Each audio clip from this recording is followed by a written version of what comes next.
Hello, happy Tuesday. We are so glad to have you here with our next webinar.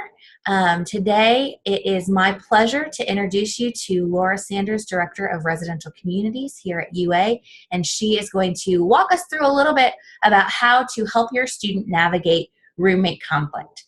Thanks so much for being here, Laura. We appreciate it. Hi. So today, I am going to talk to you about roommate conflict. It's something that we hope that your student never has to deal with. However, we also know that students are coming to college without ever having to share a bedroom or a bathroom. And so coming to college to learn how to share can sometimes be a difficult transition.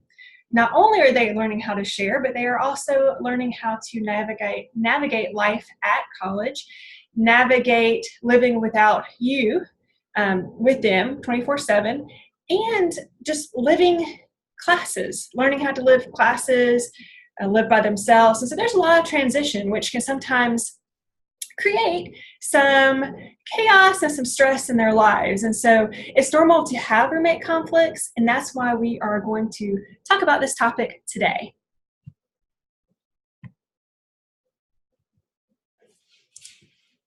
So our learning outcomes today are going to be, we're going to identify some common causes of roommate conflicts.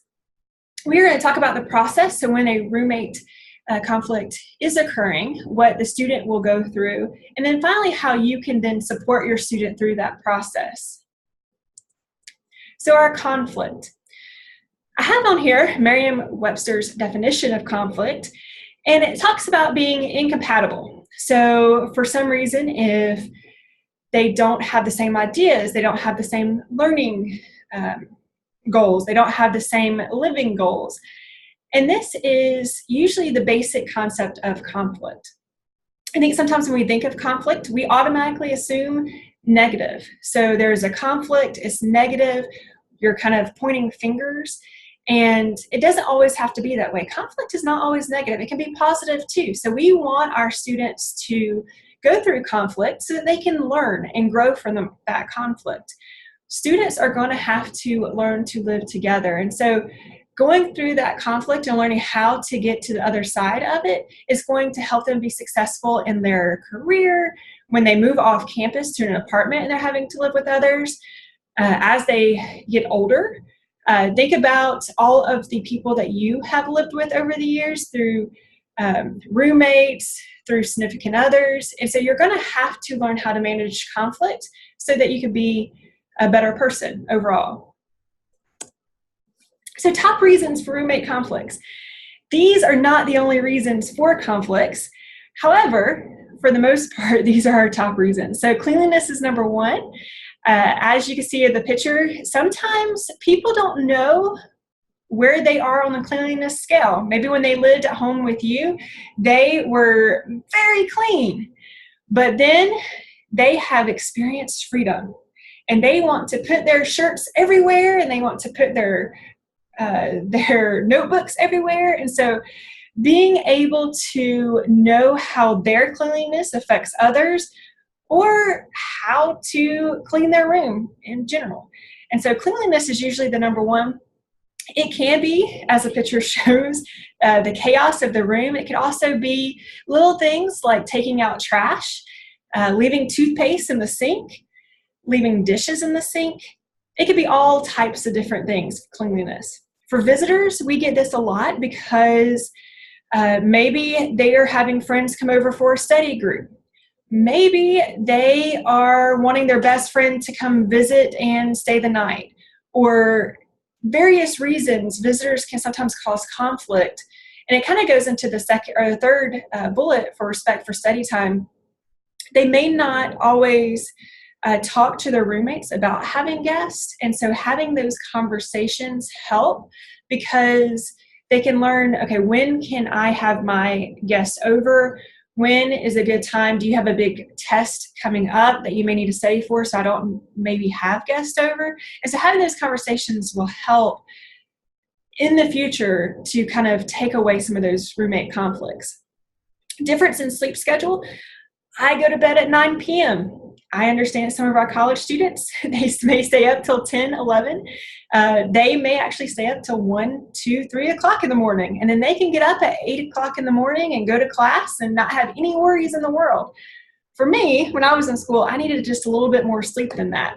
And so when my roommate in college was playing on their instant messenger and having the dinging or listening to music at 12 or 1 o'clock in the morning, it was very distracting for me. And so that was something that we had to talk through. Hey, if you're going to use instant messenger, could you turn off the sound?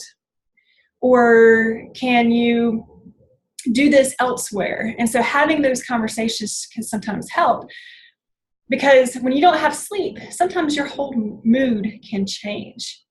Use of personal property, supplies, and food. This is also a big one. Sometimes if the food is not labeled, it is a free-for-all. Yay! You bought groceries for all of us. We're so excited.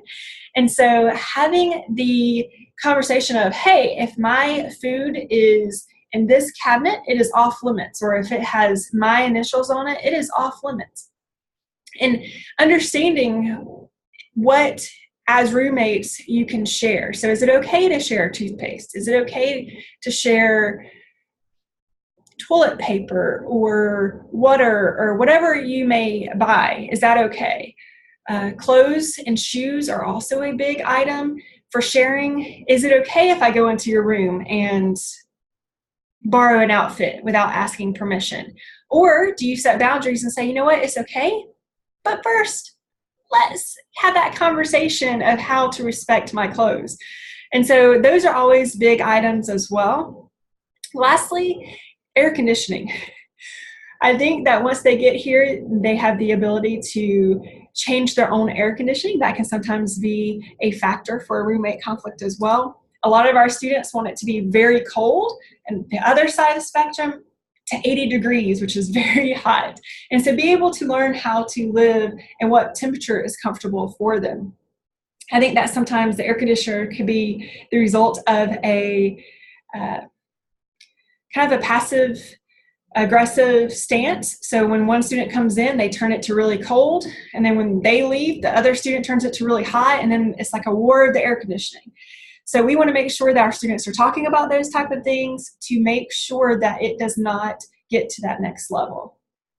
Another conflict could be due to alcohol. So we hope that our students are not partaking in alcohol. It is against our community living standards. But if a student makes the poor choice to drink in the room, then that can also be a reason for a roommate conflict. And so we want to make sure that our students are talking about things like alcohol and drugs and having those very straightforward conversations. They are not allowed in our halls, but we also want to make sure that our students know that they have to go through a judicial process. We don't automatically move someone out of a room just because they are found responsible for alcohol. We actually do want them to go through the educational process and learn from their mistakes. So times for roommate conflicts. As crazy as it sounds, there are actually common times for roommate conflicts as well. So we are going to start the I Hate My Roommate month in October. And so you don't have to go to Hallmark just yet to get cards. You can wait. Hopefully we won't get there because of this webinar. You can help your student get through. But if for some reason the newness and excitement wears off in the end of September, beginning of October, you need to encourage your student to talk to their roommates. A lot of times things that students didn't even know was going to be an issue for them may result in issues because they've never lived with anyone. So they don't know what may bother them. They may not know what annoys them. And so usually by this time, they have a good understanding of what their roommates' habits are. And so this is a good conversation to revisit the roommate agreement, which I'll talk about in a few minutes, or go back and just have a conversation and see what they want to add to that roommate agreement or what to do as they move forward. High stress times, such as midterms, finals, or when major assignments are due are also high times for roommate conflicts, which makes sense because if they are high stress, they're probably not getting enough sleep. They're probably not eating right. They're probably not taking time for themselves. And so how they could react when when they are well rested, well fed, it may be a little tiny issue, but then when you get all of these stresses on top of these, then they may go, I can't handle this anymore. So having those conversations when it's not during a high stress time, or talk about, hey, when I am going through a high stress moment, this is how I react to things, this is how I act. And so making sure that roommates are aware. And so they may know that, hey, during midterms, this is not a great time to address a conflict because I know I'm not going to act the same as if it was after the time.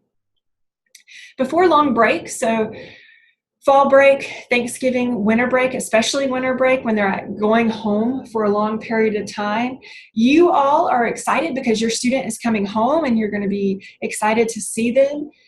If you're out of state, it may be harder to get home for fall break and Thanksgiving, so that may add to their stress because this may be the first time that they're not able to celebrate a Thanksgiving with you as their guardian. Or it may be life changes. They don't know how their friends back at home are going to be when they return home, and so they're stressed about that.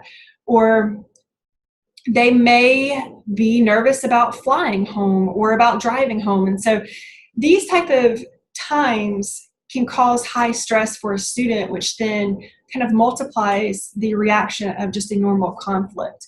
It's important for you as parents to understand that these high stress times, their reaction as they're telling of the conflict may be extreme as well. And so that may be something for you to ask. Hey, do you have big assignments coming up? How have you been sleeping? And they may push back a little bit because they're like, wait a minute, I'm not even talking about me. I'm talking about my roommate and what a horrible person they are. Well, that may be true, but let's talk about you and your reaction to this as well. And so really taking time to look out for their best interests so that we know that they are physically and mentally able to handle some of the conflicts that are arising in their room. So our roommate conflict process. So I mentioned earlier, we want our students to fill out a roommate agreement. These agreements are just a paper form, so it's right here, and they cover things that we know students have problems talking through. So some of those items may be cleanliness of the room, study time, phone usage. So when can I have these long phone conversations with you as a parent or as a guardian? When can I call my best friend back at home? 2 a.m. may be a hard time to have those conversations.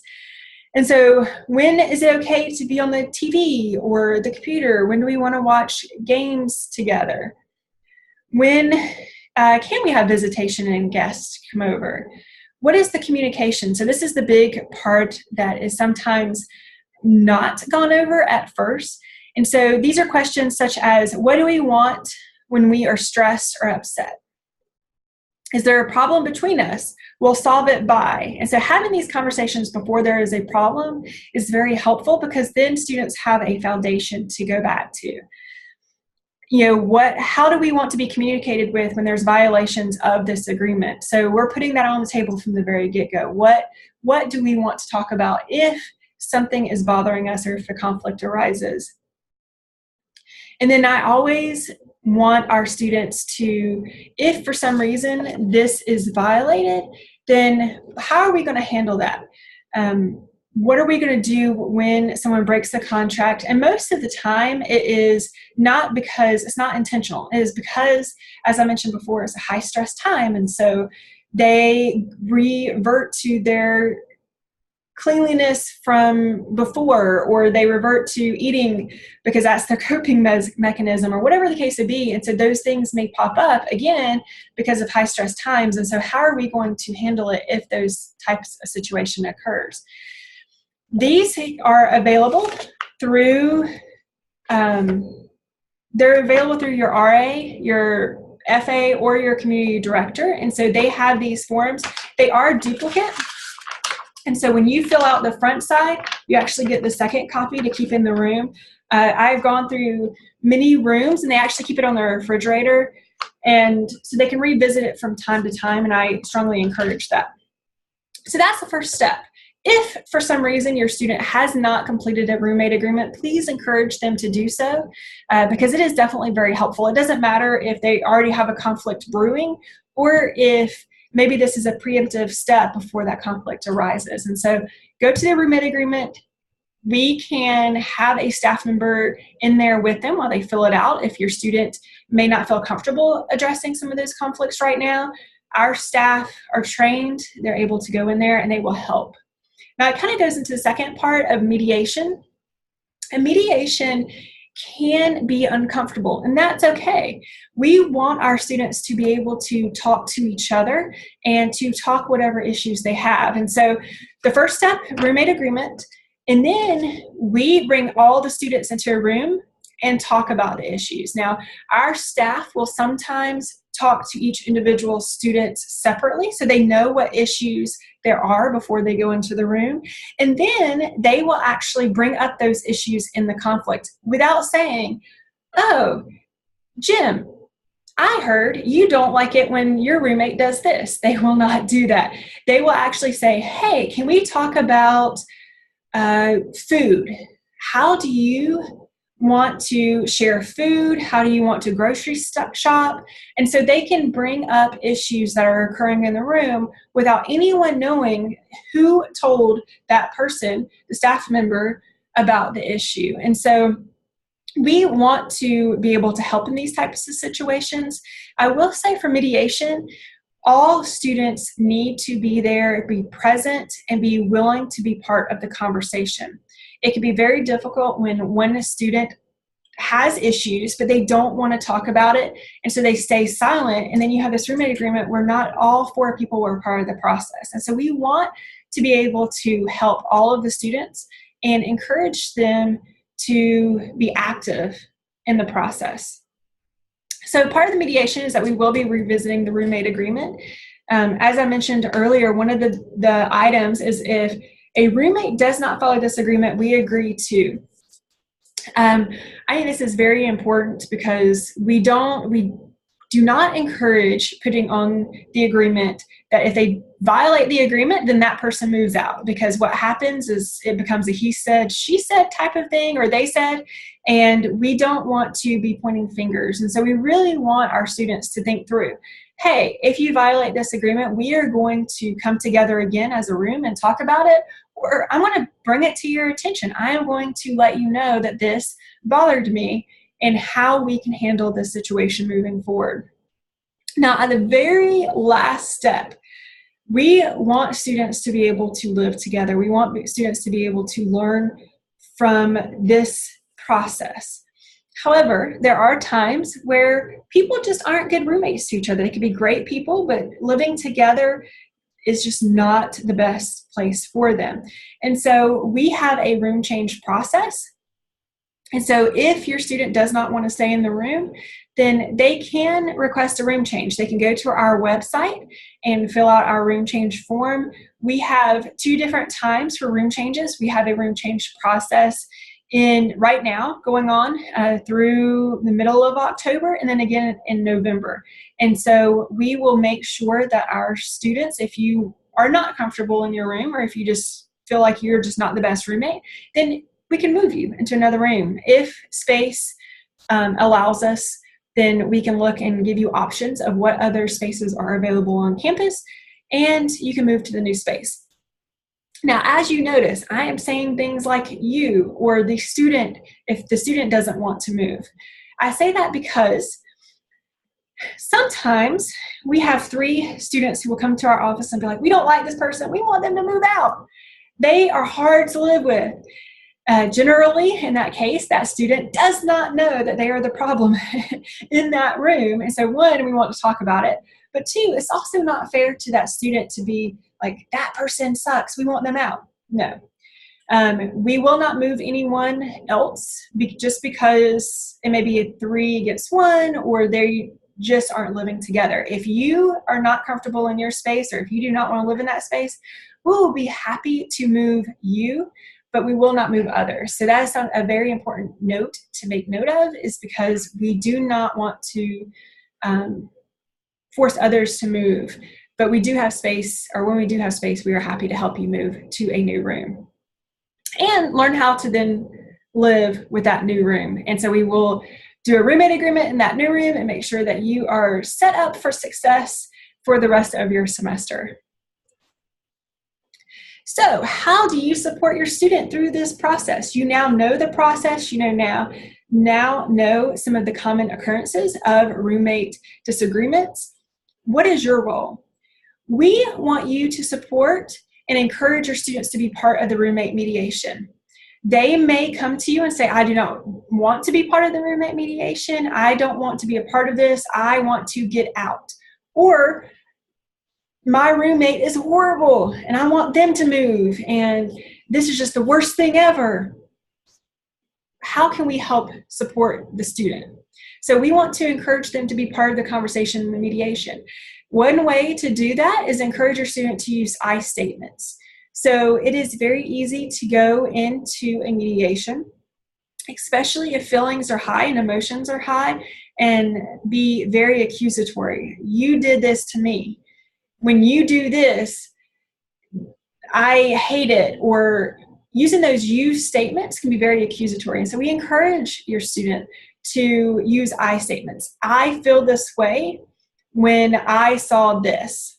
I feel left out when all of the roommates go to dinner together and I am not invited. What are their feelings? And be able to express those feelings. And you can even do some role playing when they're calling you and saying, hey, I hate my roommate because of this, this, and this. Well, let's talk about this. Let's talk about how you're going to prepare for your roommate mediation and how you can use those I statements to fully prepare. We want students to directly address any conflict with their roommate. And it kind of goes into the next bullet point of not putting it on social media. So sometimes when we have conflict, it is normal to want to talk it over with someone else. And so there are times where maybe they go to their group or organization that they're a part of, or maybe to their other best friend, and they want to vent. And that is normal. When it becomes an issue is if they go and start talking to everyone in that organization, and it kind of puts the other person, the other roommate down. And that's something that we don't want to do. Or they go to social media and they're talking about their roommate on Twitter or on Facebook or Snapchat.